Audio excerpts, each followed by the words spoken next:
AM Explorer provides access to millions of pages of unique primary source content via a single annual subscription.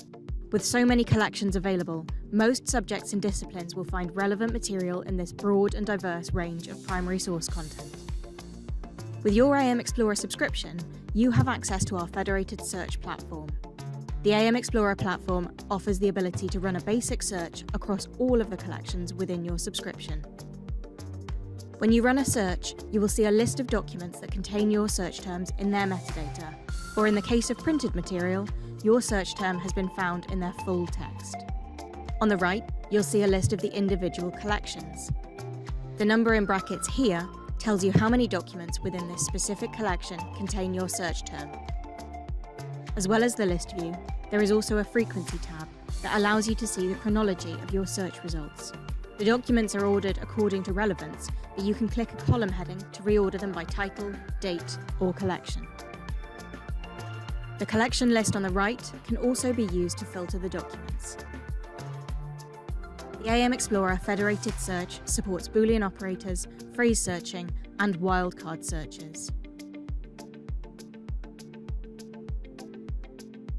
Clicking a hit in either list view will allow you to preview that document's metadata, and clicking on the pop-up will take you to the document in the original collection.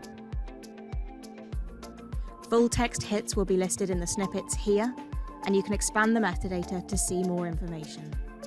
You can view a page by using the thumbnail view at the top or clicking into the full text snippets here. Full text hits will be highlighted on the page thanks to all typed pages being OCR'd. You can run new searches here or browse through the pages of the document as a whole using the forward and back buttons at the top. Once at the collection level, there's an advanced search page in the top right corner, which offers additional search and filter options based on that collection's specific documents and metadata. This will allow for more detailed and specific research.